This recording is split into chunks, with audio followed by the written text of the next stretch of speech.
Welcome to this episode of CEO Perspectives. CEO Perspectives are conversations that take an objective, nonpartisan look at a range of subjects that matter most to business leaders. In this episode of CEO Perspectives, I sit down with Kofi Bruce, the Chief Financial Officer of General Mills, to discuss the banking crisis, the role that inflation plays in this emerging situation, its impact on companies and consumers, and what actions CEOs and CFOs should take to protect against a gray or black swan event. We'll discuss this and more. You are listening to CEO Perspectives, a podcast by the Conference Board. I'm Steve Odland, CEO of the Conference Board and the host of this series. And Kofi, welcome to the program. Hey, thanks for having me on, Steve. So Kofi, here we go again. I mean, it doesn't feel like that long ago when we were in the middle of a 2008, 2009 banking crisis, but once again, the banks have mismanaged their balance sheets. Regulators are rushing in. Talk about this situation and the impact on companies and small businesses. Well, sure. I think it's fair to say part of the reason we are here is the pace of inflation and the rate at which it took off. And then, candidly, I think it's maybe not meant as a criticism, but an observation. I think the Fed was a little behind the curve in terms of responding to the pace of inflation. And as a result, the rapidity of the rate hikes has dramatically changed the landscape in terms of access to and cost of capital. So if you are borrowing, in the course of 12 months, you've seen 400 or 500 basis points at least of increase in your borrowing costs, right? And if you think about where we were prior to this cycle, the landscape in terms of M&A has changed dramatically as a result of this. You had SPACs were a part of the conversation just 18 months ago. Well-funded, and they're not getting funded today, right? So, they're not. Nobody can spell SPAC today. It's like, right. I wasn't involved with that. Of course not, Steve. Yeah. No, but the banks also were on the, it's not like they didn't see this coming, but it seems like they were very slow because the value of their investments and their balance sheet was, heavily invested in these bonds, and the bond prices were falling as interest rates were rising. I mean, that's just ABCs of finance. Sure. But they didn't really adjust here. And then you see this, the Silicon Valley bank issue, issues and other issues as banks try to solidify their balance sheet, right? Yeah, well, and I agree with your assessment that there clearly was in the case of Silicon Valley, a miscalculation of the duration risk that they were exposed to, and it's also a good reminder that you don't have to be defined as systemically important to cause certain amount of loss of confidence in the financial system. I mean that one bank failure alone, even though it wasn't quite in that bracket, it was just kind of about $210 billion in assets, so under that 250 asset threshold, was enough to send jitters through the market, enough that the Fed responded over the weekend to ensure that the depositors were protected. So I do think we're in a space that there is probably a little bit more tenuousness and trepidation about the stability of the financial system. At the same time, I think as I've read a number of reports, a lot of the systemically important and the larger banks are healthy from a ratio perspective. This happened to be more of a liquidity and risk management challenge that this particular bank encountered. But I will say we're in an environment where I think the markets are catching up to the fact that risk is not getting rewarded the same way, and certainly, taking too much risk is getting punished maybe disproportionately in this environment. So I think the market has been spending a lot of time guessing, maybe hoping that the Fed is done or will be done soon with rate hikes, and at the same time, we're seeing a lot of fundamental signals that the inflationary picture is maybe slower to change than anybody really wants. Well, and maybe the bank situation will cause them to slow down. The Conference Board is projecting another couple rate hikes, 25 basis points, but we're nearing, hopefully the peak rate, as you said. But then you kind of have to wonder, as banks mark to market, or either officially or unofficially on their balance sheets, how much more leverage comes out of the environment. So, for the layperson, if banks have $1 in assets, they lend 10. Right. And if that dollar shrinks because the value of the underlying assets on their bank balance sheet goes down, then that 10 gets whipsawed back. And all of those loans, or hence liquidity, that go to consumers and business in the marketplace, gets dialed back too. So Right. This is still an evolving situation, isn't it? Oh, and I absolutely think so. And I think there's more to come. I think, as banks tighten up, I think access to capital, especially for a lot of the high growth, early stage companies, becomes a lot harder. So I do think, that the cycle here is then the investment decisions become, laden with a lot more scrutiny, as I would expect, because you've got higher hurdles. You've got a lot more potential underwriting risk as you think about extending, credit to ventures or even to mid-sized firms. And, and for bigger firms like the one I work for, absolute cost of capital starts hiking up as both the underlying treasury rates and then the corporate bond rates, and obviously the expectations for the equity risk premiums go up. So it's a cycle that has lag effects. So we are probably maybe 3 to 6 months behind what we know the fallout will be from the actions taken so far. Well, and to your point, if the cost of capital goes up, then the hurdle rates are higher for CapEx projects and M&A, and so less investment gets done in the private sector, which hits growth for many years. Yeah, and I think that's the challenge here. Is I think if you're thinking strategically, you want to be in a position to invest through the cycle, right? I do think, on balance, what will happen is asset prices will also come down. So if you take M&A, the point at which the sellers or the potential sellers start to retailor their expectations for exit prices is the point at which you could start to have a reasonable M&A landscape, and one which candidly probably has a lot less financial sponsors and bidders in there and more strategic buyers. So I think the key here is if you're watching your balance sheet and you're smart about how you invest, you don't have to turn those things off. You do have to be maybe sharper in your analysis, but I think there's clearly opportunity to play through in a cycle like this. Yeah, and the volume of deals comes down. But Kofi, I think most CEOs and CFOs who are in seat today were not in seat in the 2008-2009 crisis. You were, and you have a lot of experience emanating from that era. How talk about that experience, and then how is this similar, and how is it different now? Yeah, no, it's an interesting point. I've thought a lot about this because I as you may not know, I started my career at Ford Motor Company, which is in a very boom and bust industry. And one where in the treasurer's office, the very first thing I spent a lot of time on was understanding all of the cash flow planning and the downturn planning that organization did.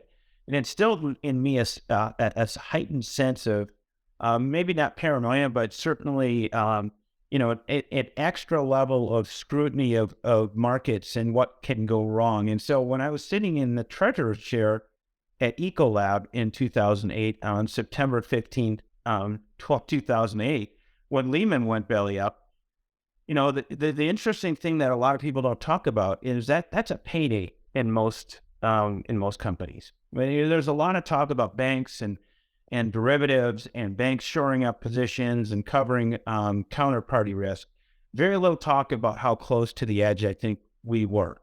It wouldn't have taken much beyond a few companies failing to maybe, meet their payroll for the level of panic to ratchet up even higher than it did. And as I think about what was in 2008, it was, the height of a whole bunch of risk-seeking activity. In that case, spawned by the mortgages and by mortgage industry. But what happened in that environment at the peak was, you saw all of the assets effectively start to move in the same direction, right? Which is a very, very strange phenomenon. It was absolutely terrifying, and liquidity dried up almost overnight. And without some very, very aggressive actions after maybe a false start by the government, I think we would have been very close to a imminent financial collapse, probably of the order of magnitude of. And in fact, hundreds of companies did collapse. Non-bank companies did collapse.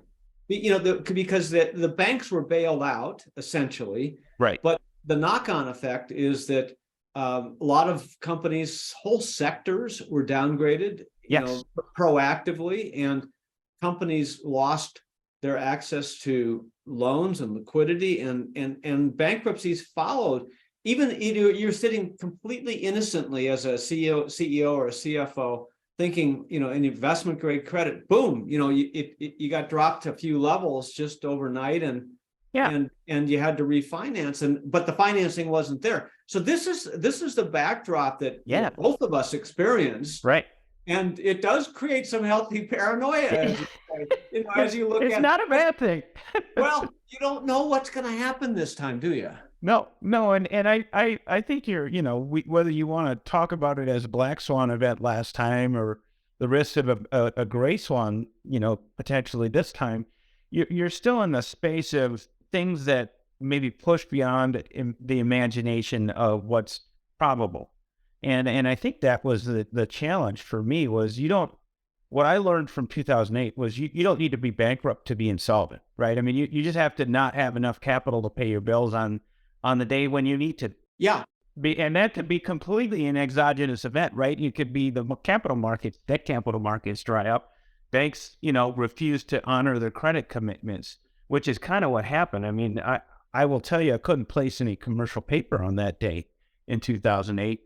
And for about 4 hours until I actually started to have conversations with our credit line banks about drawing down the facilities or them buying the paper at market rates. Right. And then when you go to draw down your facility, when you need it the most, they cut back on your access to facility. Well, and if the banks are the center of the financial loss of confidence, that was sort of the spiral effect that was going on, mid-morning on September 15th, 2008 for me. There's no cash to be drawn down. The other thing is credit default swaps. And if your credit default swaps go up, then your vendors can't insure their risk. And so a lot of vendors stop shipping to companies who were just fine. Yeah. But if you don't have vendors shipping, supplies, you can't make your stuff and you can't sell your stuff. I mean, the whole thing, it was just a matter of confidence. Well, I think that's probably the good reminder. You used the right word there. The whole thing was linked to a confidence in the underlying financial system, which is what I think, as I watch the Fed respond right now to the banking pressure, they have top of mind, and that it doesn't necessarily take a truly structural degradation for there to be a loss of confidence. It takes the loss of confidence to spread for it to be a challenge, but for the banks. And so I think that's where we're in, is that the Fed is going to move aggressively. I can tell they're paying attention to bank liquidity ratios and bank capitalization ratios more so than ever. I don't know what Congress is going to do. We'll see. But I will say in the short term, I am confident that the Fed is paying very close attention to the confidence in the financial system, and will move aggressively to ensure that it doesn't crater for the loss of confidence. Well, so let's take the gray swan possibility here, which is we're still running 6% CPI. The Fed wants to. The Fed wants to get it down to 2%. Still got a ways to go. Let's just say it's not another 25 or 50 basis points. Let's say it's another 100, 150 basis points. That could create another step down for these banks, and therefore really create a 2008, 2009 crisis. Now, the difference, as you said, is that the Fed they're on it. They backstopped everything. They flushed the liquidity in the marketplace. But it's not inconceivable that we're not out of the woods. Yeah, I think that's right. And I think the banking crisis is really I don't think was on anybody's radar per se. always possible, but was certainly not on the Fed's radar as a variable they were watching 4 weeks ago. It's clearly a variable they're watching right now as they turn the dials on interest rates, in that to the point we were talking about earlier, the lag effect of this may not be clear for months. And so there's a risk of both over tightening and potentially under tightening. But inflation is not the only thing that they're watching in this environment, and that, the capital providing or the capital mediation structures in our financial system, the banks, need to be healthy in order for us to have a healthy unwind of the inflation, right? Yeah. We're discussing the current banking crisis, how it compares to 2008 and 2009. Next, we're going to talk about possible outcomes for the banking sector, which industries are most and least vulnerable, and what should CEOs and CFOs be doing. We're going to take a short break and we'll be right back. What does the future of work mean for your employees? How will your company navigate ESG? Will there be a global recession? At the Conference Board, our experts translate the latest research and economic analysis into insights and real-time problem solving for your organization. Membership at the Conference Board provides your team with an assortment of knowledge, from economics, marketing and communications, ESG, public policy, and human capital. As a member, you'll have access to our center experts, member-exclusive events, data and benchmarking tools, and peer sharing that will help you understand the present and shape the future. Consider becoming a Conference Board member today by visiting www.conference-board.org. Welcome back to CEO Perspectives. I'm Steve Odland from the Conference Board, and I'm joined today by Kofi Bruce, the CFO of General Mills. Okay, so Kofi, before the break, you described a situation that we're in, largely to date handled by the Fed through, additional liquidity and so forth, but companies are still experiencing tightness. I mean, you've talked a little bit about how even the commercial paper market has become kind of tight here, which was something that happened in 2008 and 2009. We never thought would happen, but that dried up then, and now we're starting to see that. It's not dry, but it's been throttled here. Here, certainly.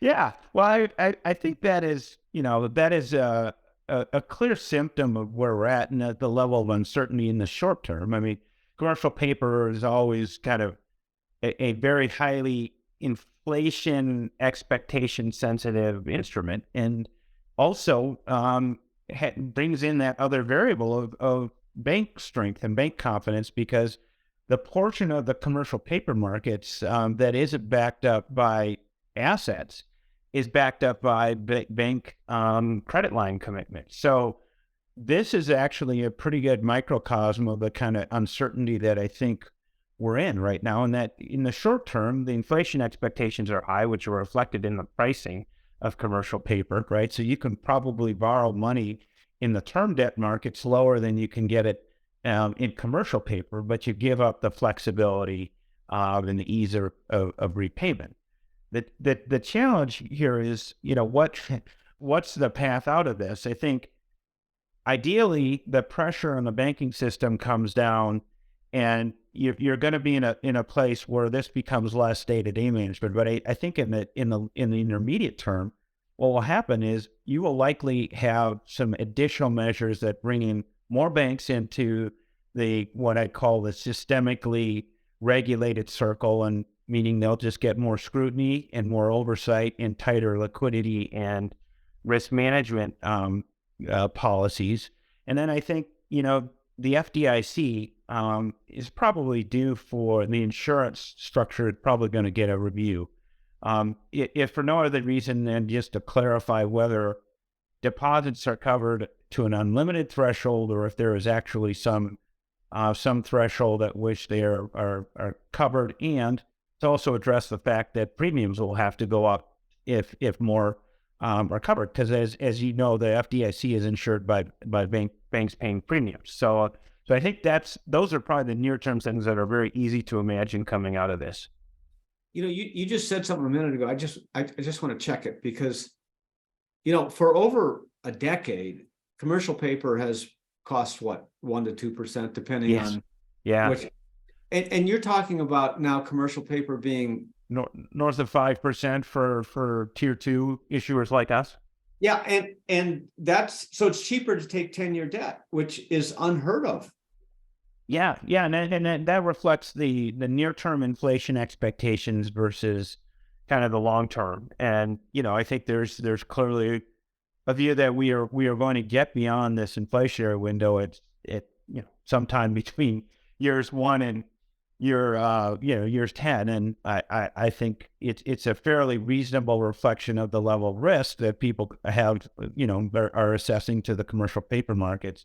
I think both for the inflation reasons, but also for concerns about potentially the pressure that might put on the banking system as well. So Well, so think with that backdrop, then what should CEOs and CFOs be doing? I mean, you don't want to. I mean, we're not trying to drive any panic here, but yeah. Your own experiences back in 2008 and 2009, your experiences in seat today as CFO of General Mills suggests that things are getting tight here, and maybe a little conservatism is required. What do you suggest these folks be doing? Yeah, and I would say we're still finding that commercial paper market is still there. So I wouldn't by any means say it's dried up, but it is probably an environment in which my radar is pointing us towards carrying less balances in commercial paper, just for a reason of not wanting to take on the refinancing risk in an environment. So if you're rolling less, that obviously takes away a little bit of that concern. And I think if you're a smaller firm and you're not accessing commercial paper markets, I mean those firms are probably going to have to look at their other short-term mechanisms, either bank lines or carrying more cash and ready access to reserves, as opposed to some of the mechanisms they've been using. So I think those are the challenges in this environment. They're more about liquidity and how long are you funded, and where are you keeping your cash and concentrating your risk. But regardless, you're saying people should really be thinking about becoming more conservative just in case, because you don't know if there's another step well back. Certainly I'm looking at the environment right now, and I see we're not yet through the period where there are questions about bank stability, and I think until we get to that point, it is prudent for sure to reduce my reliance on financial vehicles that require either direct financing from a bank or a backstop from some of the banks. And that's been more a function of, as we've seen the commercial paper markets maybe get pricier, and taking a little bit stickier for us to place paper. We're making sure that we are accessing other sources of capital. And that's from a financing standpoint. From an operating standpoint, sounds like people should be getting a little bit more conservative too, conserving cash a little bit, cutting expenses. Well, I certainly think it's an environment where if you have, this will certainly favor companies with strong cash flow and the ability to self-enhance anything from acquisitions to all of their working capital needs. And I think that's the environment that probably is arguing against some of the maybe some of the riskier, higher growth assets that right now have been under pressure. And I think if you look at Silicon Valley Bank, a lot of the firms that were impacted were mid-stage and early-stage venture fund held firms where they're still in the cash burn cycle. So that that end of the market is going to increasingly see pressure. I think for us and for firms like us with strong cash flow, we're clearly the cost of capital is going to go up. So that makes everything from EPS accretion on deals to the borrowing cost to finance them, and ultimately even the underlying discount rates move up with the interest rate environment. So returns are going to have to still come, and that just means you're going to do more due diligence in this environment. Sellers will have to come your way on M&A, and on capital projects. Inflation has hit both the capital itself, meaning the equipment. In the case of if you're buying equipment to they say expand a line, we've seen, inflation hit there almost to the levels that it's hit some of our core inputs. If you're looking at these early stage companies who have relied a lot on debt, are you recommending that they turn to the equity markets instead? Well, I think some of them are certainly having to. I mean, if you think about some of the statistics around the IPOs and the expected IPOs that were going into this cycle that were teed up, and a number of companies that have kind of held off to the side and stayed private for want of maybe a better market, right? I mean, I think they're staying private with additional private capital and private equity. You're also, I think, to your point, it's going to be hard to access debt markets at this stage if you are still in the cash burn phase.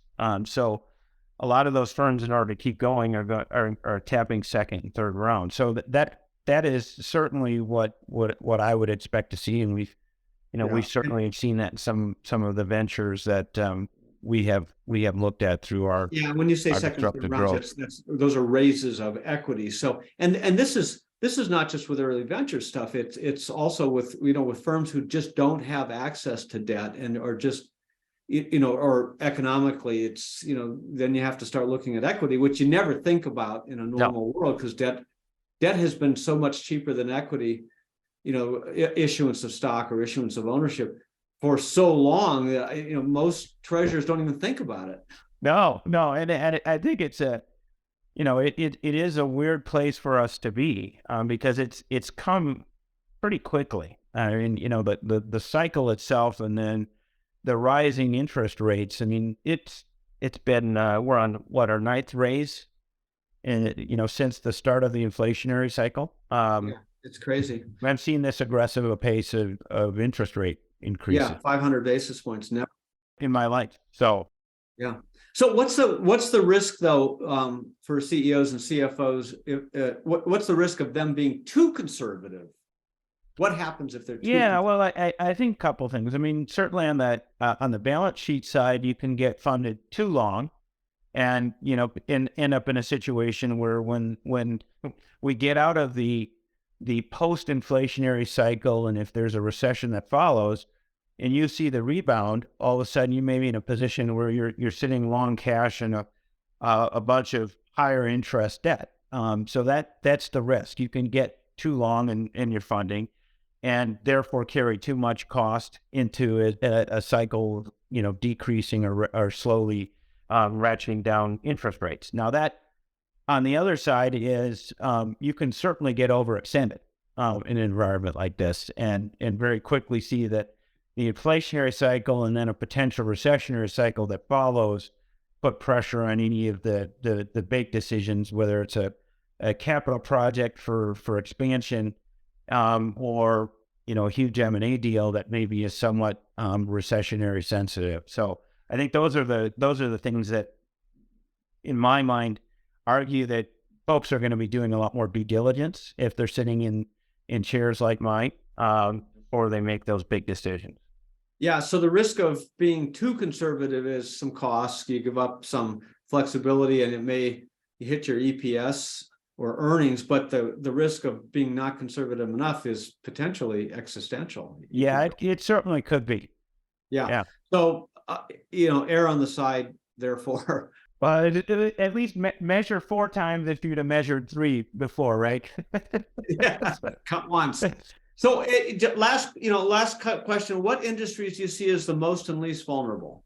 Well, I certainly think any of your industries where you have somewhat low betas, and so think about things that are counter recession or counter cyclical or somewhat cyclically inelastic. I happen to be in a food business, which generally people eat food regardless of whether there's a recession or not, which means that there's relative stability in our cash flow profile. So I think an industry like ours generally going to hold up pretty well. I think some of the bigger, heavier capital intensive industries that tend to be more sensitive to consumer sentiment and confidence, I think they may have challenges. I think, and then obviously the capital intensive earlier stage growth companies are gonna find it harder to get funding. So non-cyclicals will have an easier time of it than cyclicals. Sure. By definition, which it seems to always be the case in rocky economic times. Kofi Bruce, thanks for being with us today. Well, thanks for having me on, Steve. And thanks to all of you for tuning in to CEO Perspectives. If you're enjoying the show, please hit that subscribe button so you'll never miss an episode. And if you really love what you're hearing, share it with your friends, your family, your colleagues. Leave a review. And as always, thanks so much for listening. I'm Steve Odland, and this series has been brought to you by the Conference Board. You have been listening to CEO Perspectives, a podcast by the Conference Board.